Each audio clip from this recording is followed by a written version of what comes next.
Hello, beautiful artisans. I hope you're having a beautiful Friday. It's really gorgeous today here. And I was able to settle down this afternoon and do some needle felting. Now, I have been working on some keychains, and this afternoon we'll have a video over on Patreon that will be for everyone, and where I'm working on the bear. So the bear is, it's closer to done than not. So we'll be working on that over there. And I just wanted to share with you, and this is a preface to answering a question. So I put this video up because there was a question that came in.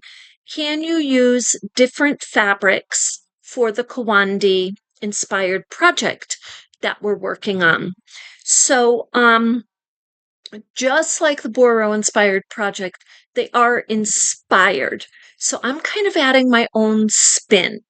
But I am largely using the method when I do Boro inspired of the Boro method of stacking and the way they lay out their patches and do their mending. It's the same with Kiwandi. I am using their method of laying down the patches, going around, starting on the outer edge and going around until they get to the center. Now, so given that, everything that I do is a little bit of a Carmella spin. And but we say Kiwandi because that's where I am getting my inspiration, and I am creating this piece based on the traditional, authentic way that the city women of Asia, whose roots are and ancestors are in Africa and from the Bantu tribes. So I love this ancient method of creating Kiwandi. So when I do this, I will mix fabrics. So the question was, do you and can you mix fabrics? So I do mix them. Now, having said that, I've done pieces like this. This is all, this is a Boro inspired piece. It's all silky silks.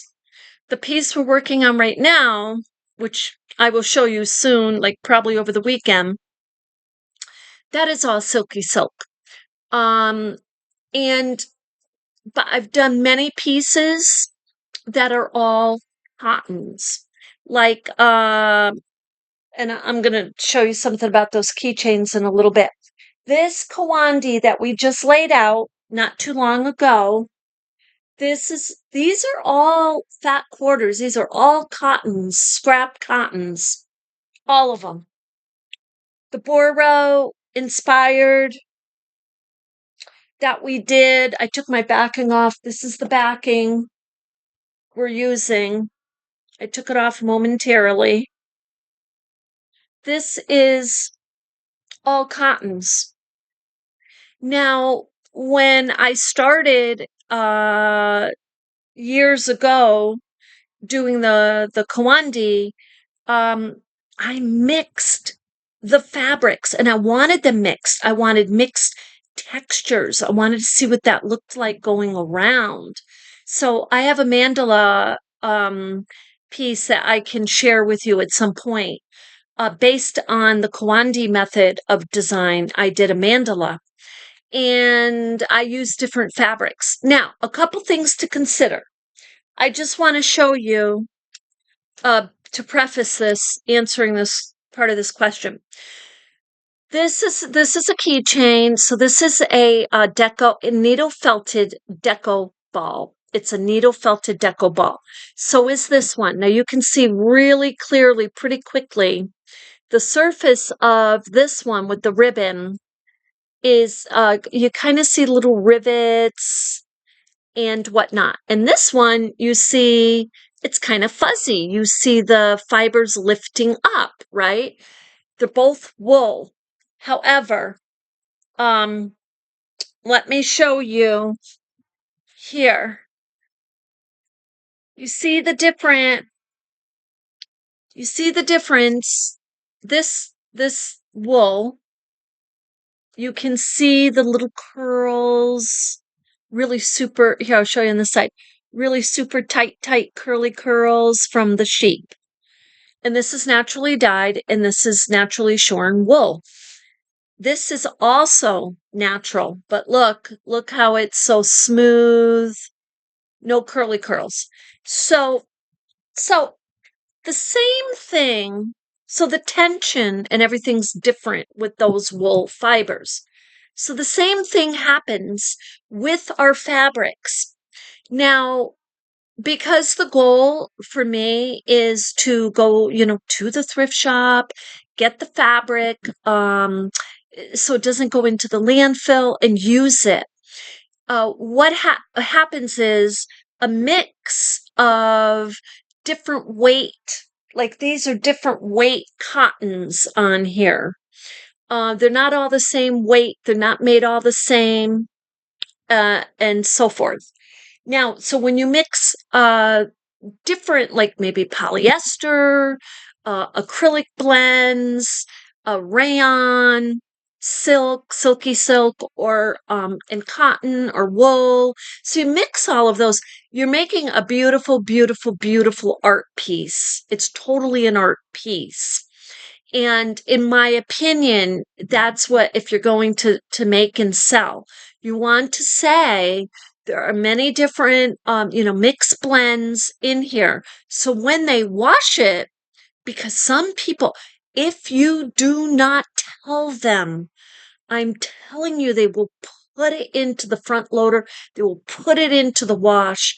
And what happens is, because of the different tensions, the different textures, and whatnot, and the agitation and friction will affect these different fibers differently. So you might have one piece that kind of pulls, and it's, pulling, and then it's pulling maybe even through the threads. So you may get spacing between your pieces, even though you went an eighth of an inch overlapping. So the agitation will pull them. And so what you want to do is in my opinion, give the washing directions to spray gently and dab to clean. Spray gently, spray, and not with, now detergent is another deteriorating factor for some fibers. So you got to be super careful. If they're putting detergent and water to clean this piece, they want to make sure they're rinsing it really well. So now hand washing is a nice way to also clean a piece, and air dry. Now, again, with the hand washing, they need to do so gently and not a lot of agitation, because you could have pieces in there that are 60% wool and 40% polyester, or something like that, like there's some blend going on. And because it's more wool, it may pull and shrink. You may have some shrinkage going on there. So that's how I wanted to answer that. So absolutely, you can mix the fabrics, but just with that, I would give the gentle and air dry washing. And another thing to consider when you mix the fabrics. So you're going to start with, you're going to pick your sashiko needle or a needle and your thread. And I use the lacy crochet thread for the most part. And I have some beautiful cotton with nothing mercerized or whatever you call it on there, that make it shiny. I have some that are pure 100% beautiful cotton. Now, when you're doing your sashiko stitching or your visible stitching, when you switch to, when you go, let me put it this way, if the needle that you start with is totally fine, let's say for your your fabric, your cotton pieces, and even your wool pieces. Like it's fine.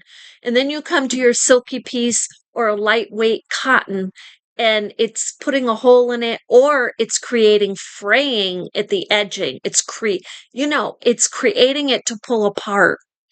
That means that piece, that fabric, needs a very tiny needle and a lighter weight thread. So maybe it's not a piece that you want to use with your project.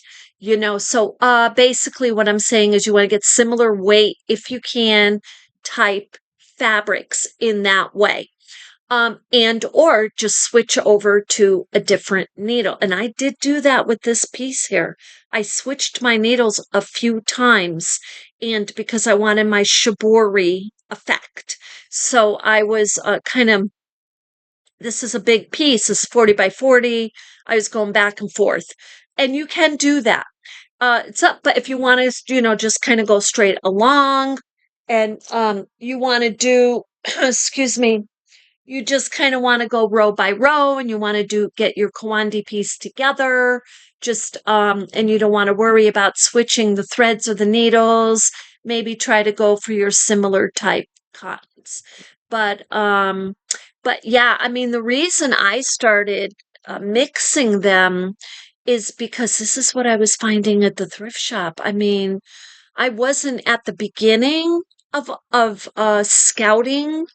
I didn't have a lot of the cottons, and now that's all I'm finding. Now, today I noticed in one of the thrift shops I went to, there was a bin and it had, this fabric. You know how the fabrics are just wrapped around and they're like 5 feet long and they're huge. So they were selling those for like $10 each, which you're thinking, wow, that's pretty darn good. I mean, you're going to get tons of fabric. The fabric was so thin. I'd have to do 5 layers to get a decent piece of, yeah, no. So I'm like, no, no, no, no, no. And they were all like that. And I'm like, what? Maybe they were using them for like a batting, to inside of a quilt. Maybe that's what they were using for. But I wasn't going to bring, I don't have a lot of room as it is. Um, so anyway, let me see those couple of things. And yeah, so if you have any questions, let me know. And I did say, and I want to reiterate this to those of you, Kiwandi I don't know it as well as I know the Boro. And the only reason I know Boro so well is it was introduced to me by my mom. And that was like 20 some odd years ago. It was super long time ago. I actually have it in my book, the first sweater that she did and what she did. She got Boro Boro.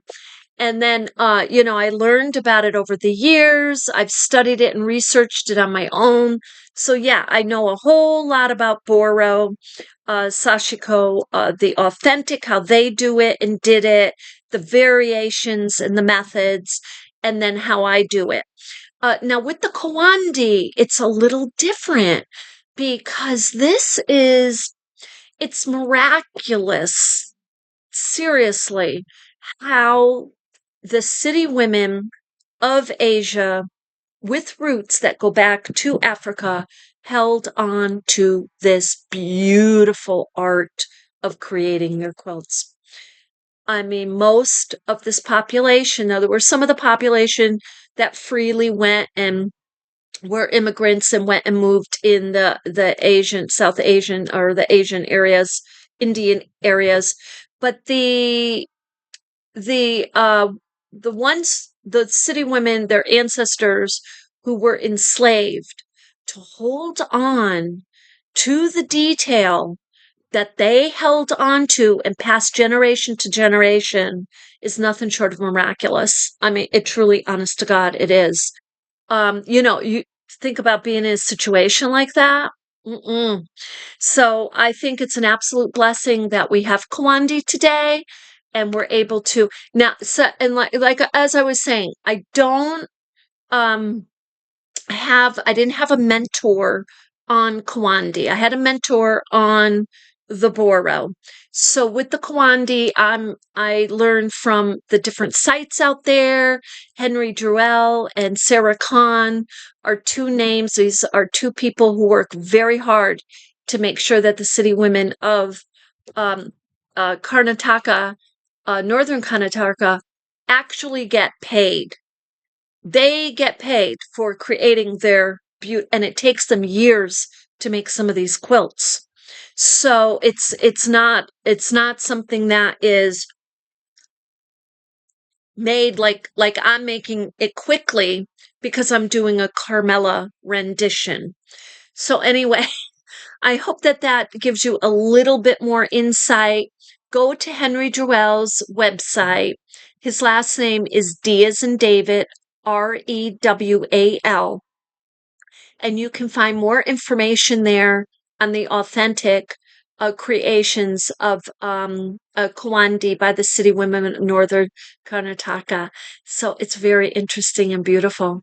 So with that, I hope that that answers your question a little bit. And if you have any other questions, I love to make videos of them. I don't care if I'm repeating, um, you know, because what happens is these videos get pushed down. So even if they're in a playlist, I've done so many hundreds of videos between Boro inspired and Kiwandi inspired that they get pushed down. So yes, please keep asking your questions. And I hope you have a beautiful weekend working on your projects. And yeah, I'm going to go live on TikTok tomorrow. I'm going to go live on on TikTok tomorrow doing some projects. I will be going live on YouTube soon too, whether it be Sunday or Monday. It'll probably be Monday, I'm going to tell you. And so anyway, we'll see you bright and early on Monday. And with that, you have a beautiful day.